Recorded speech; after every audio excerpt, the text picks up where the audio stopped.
तो हमने स्किन के जितने भी प्रॉब्लम्स थे ऊपर ऊपर हमने देख लिया अभी, और हम लोग डिटेल में देखेंगे। बट एम्ब्रोलॉजी, हेयर का एम्ब्रोलॉजी इसके बाद हमने टॉक किया, उसके बाद बोला था डर्मिस का एम्ब्रोलॉजी जो कि we have discussed now here. ठीक है, तो हेयर की बात करेंगे तो जो हेयर में सबसे पहले जो होता है कि इसका जो ये भी मतलब कि जो जैसे ये एपिडर्मिस था, एपिडर्मिस की आउटग्रोथ डर्मिस में जो हुआ वहीं से फिर यहाँ पे डर्मल पैपिले से फिर यहाँ पे से वहाँ पे स्किन मतलब सेल जो होते हैं ऐसे स्पिंडल से बन करके फिर हेयर का फॉर्मेशन करवाते थे।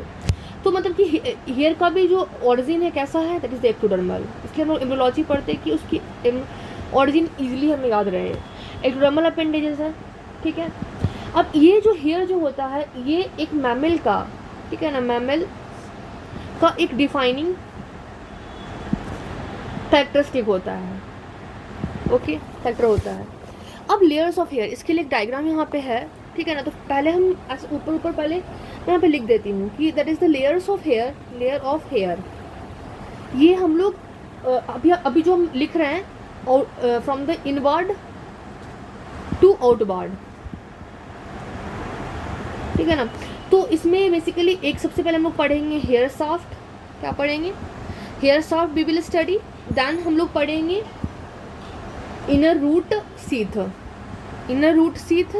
And third we will study outer root sheath. Hair shaft हो गया। अब हेयर शाफ्ट का भी पार्ट्स होते हैं, वो पढ़ेंगे, इनर रूट सीथ पढ़ेंगे and then will be the outer root sheath. अब आउटर रूट सीथ के बाद एक आता है ग्लासी मेम्ब्रेन, ग्लासी मेम्ब्रेन आता है। और उसके सबसे बाहर में क्या होता है, that is the connective tissue sheath. Connective tissue का एक सीथ होता है, वो भी प्रेजेंट होता है, ठीक है। अब जो हेयर शाफ्ट है, अब हेयर शाफ्ट का भी 3 पार्ट होता है। जैसे हम किडनी में पढ़ते हैं कॉर्टेक्स मेडुला, तो उसी तरह से हम लोग को याद रखना है, ठीक है ना, कि सबसे जो अंदर में होता है, जैसे हम लोग किडनी में भी पढ़ते हैं तो क्या होता है कॉर्टेक्स मेडुला, तो उसी तरह हमें याद रखना है कि जो हेयर, यहाँ पे हेयर भी जो रहेगा, हेयर का जो पार्ट रहेगा, तो जो अंदर में होगा that will be the medulla, और जो बाहर में होगा, ठीक है ना, दैट इज द कॉर्टेक्स। और इसके बाहर में फिर एक लेयर जो होगा थोड़ा सा क्यूटिकल, ठीक है। तो जो हेयर शाफ्ट होता है, हेयर शाफ्ट, इसके तीन कंपोनेंट आ जाएगा। सबसे अंदर में क्या हो जाएगा, that will be the medulla. Then उसके ऊपर में क्या हो जाएगा, कॉर्टेक्स एंड देन क्यूटिकल, ठीक है। यहाँ पे आप डायग्राम में भी देख सकते हो, ये पैपिला है, ठीक है ना, हेयर पैपिले, जिसमें connective tissue and nerves present रहते हैं। उसके बाद सबसे अंदर में हो जाएगा क्या, medulla, then cortex and then cuticle. और ये तीनों मिला के क्या बनाते हैं, that form the hair shaft. क्या फॉर्म करते हैं, that form the hair shaft. उसके बाद आता है inner root sheath. Inner root sheath की बात करेंगे तो इसमें भी क्या क्या होता है, सबसे अंदर में क्यूटिकल, क्योंकि क्यूटिकल से यहाँ पे शुरू किया क्यूटिकल, ठीक है ना। उसके बाद क्या है, 2 लेयर और होता है, that is called as Huxley layer and Henley layer, ठीक है ना। हक्सली, पहले हक्स करके हेन, ठीक है ना, पहले हक किए फिर उससे हेन निकला, तो क्यूटिकल हुआ, then Huxley layer and then Henley layer. तो जो इनर रूट सीथ में है, तो सबसे पहले तो क्यूटिकल लेयर, तो याद रहेगा कि उधर भी क्यूटिकल था। उसके बाद सबसे पहले हक किया तो हक्सली लेयर, देन उससे फिर उसके बाद हेन निकला, ठीक है, तो that is the Henle layer. तो cuticle layer, Huxley layer, Henle layer. उसके बाद में क्या है, आउटर रूट सीथ। तो आउटर रूट सीथ हो गया। उसके बाद ग्लासी मेम्ब्रेन, जिसको बोलते हैं हाइलाइन बेसमेंट मेम्ब्रेन होता है। उसके बाद एक फाइब्रस सीट, जिसको बोलते हैं कनेक्टिव टिश्यू सीट। तो ये डायग्राम यू कैन अंडरस्टैंड, ठीक है। उसके बाद यहाँ पे क्या है, सीबेसियस ग्लैंड, ये पता इरेक्टर मसल है। और ये जो पोर्शन होता है ये बहुत इंपॉर्टेंट होता है, because this is called as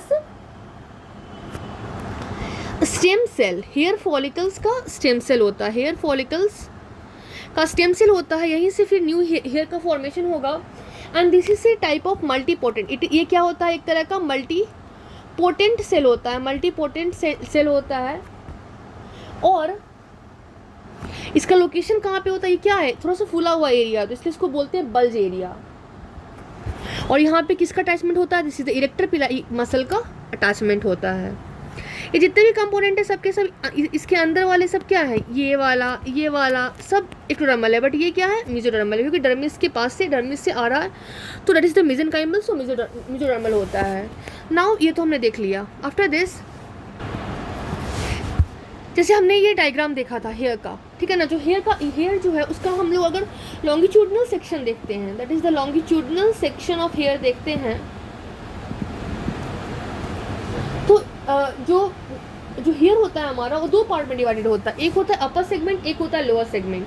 तो अपर और लोअर सेगमेंट जो उसका डिवीजन करता हुआ ये मसल करता है, मतलब ये हो गया upper segment, this one is the lower segment, upper segment and lower segment, दोनों का दोनों डिवाइड किससे होता है, divide by upper segment and lower segment attached with the help of erector पिलाई मसल, ठीक है ना। अब जो अपर सेगमेंट है, जैसे कि हम यहाँ पे एक ऐसे डायग्राम ड्रॉ करते हैं कि ये हेयर है, ठीक है ना, यहाँ पे देयर इज द इरेक्टर पिलाई मसल, ओके। अब यहाँ पे ऊपर में क्या हो गया, ये वाला सेगमेंट जो, सॉरी ये वाला जो सेगमेंट है आप समझो, मतलब ये थोड़ा सा ऐसे बना देते हैं ना, ये पूरा का पूरा से इरेक्टर पिलाई मसल है, और जो ये वाला सेगमेंट है वो क्या है, this is the upper segment and this is the lower segment. अब जो अपर सेगमेंट है वो फिर से फर्दर 3 पार्ट में क्लासिफाइड है, ओके। सबसे पहले एक होता है इन्फंटिबुलम, उसके बाद होता है अपर सेगमेंट, उसके बाद होता है इस्थमस, इन्फंटिबुलम, ठीक है, upper segment and then isthmus, 3 part में डिवाइडेड है। Sorry I mean to say कि अपर सेगमेंट जो होता है वो 2 पार्ट में डिवाइडेड होता है विद द हेल्प ऑफ, जैसे यहाँ पे इरेक्टर पिलाई मसल बताया, यहाँ पे एक होता है सेबेसियस ग्लैंड, ये अपर सेगमेंट को 2 पार्ट में डिवाइड करता है, ठीक है ना, ये अपर सेगमेंट को 2 पार्ट में डिवाइड करता है, ऊपर में होता है इन्फंटिबुलम और लोअर पार्ट में होता है इस्थमस। तो यहाँ पे है इन्फंटिबुलम और ये है इस्थमस, और ये किसके हेल्प से डिवाइड होता है, this is due to the gland, sebaceous gland के कारण। अब उसके बाद ये दोनों इरेक्टर पिलाई मसल का भी काम समझे कि ये पार्ट में डिवाइड कर रहा है, upper segment lower segment, sebaceous gland भी डिवाइड कर रहा है, लेकिन सेबेसियस ग्लैंड के ऊपर भी एक और ग्लैंड होता है जिसको हम लोग बोलते हैं एपोक्राइन ग्लैंड, जो कि डिवाइड नहीं करता है, बस है एपोक्राइन ग्लैंड है, ठीक है ना। अब जो लोअर सेगमेंट है वो भी 2 पार्ट में डिवाइडेड होता है, अपर स्टेम एंड नीचे वाले को बोलते हैं बल्ब।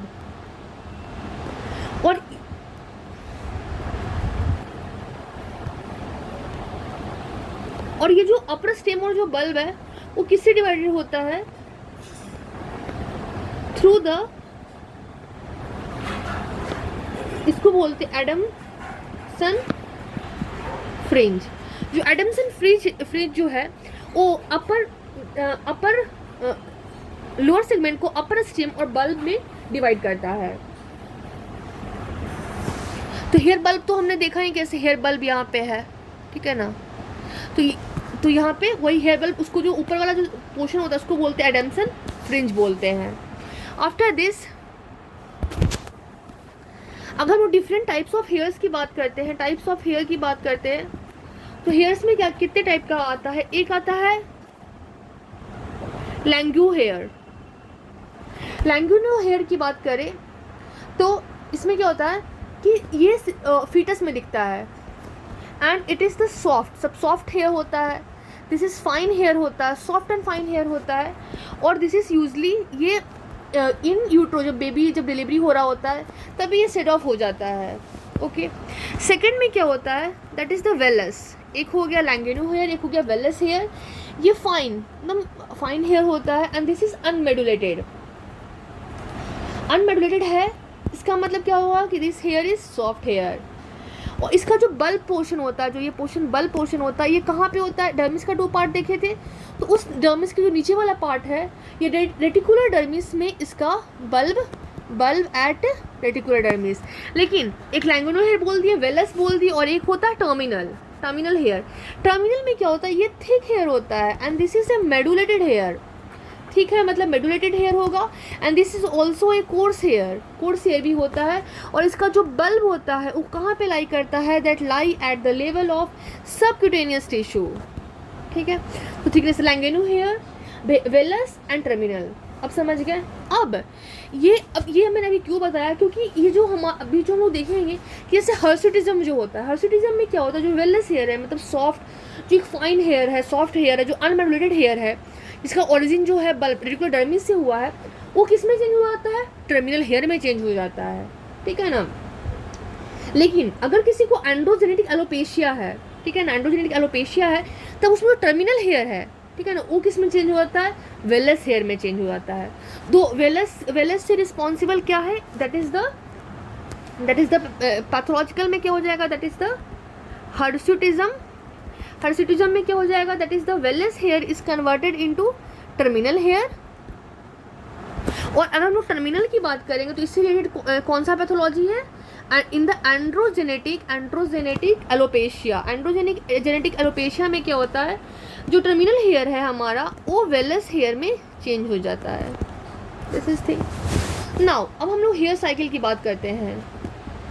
हेयर साइकिल, तो हेयर साइकिल मतलब क्या हुआ कि जो हमारा हेयर जो है तुरंत भर में तो पूरा का पूरा हेयर मतलब बड़ा हो तो जाता नहीं होता, उसमें भी एक ग्रोथ प्रोसेस होता है। तो हेयर जो होता है डिफरेंट स्टेजेस से जाता है, ठीक है ना। तो जैसे कि एक होता है, सबसे पहले क्या होता है? That is the anagen phase. Anagen को हम लोग और भी क्या बोलते हैं? That is also called as growth phase. क्या बोलते हैं? That is also called as growth phase.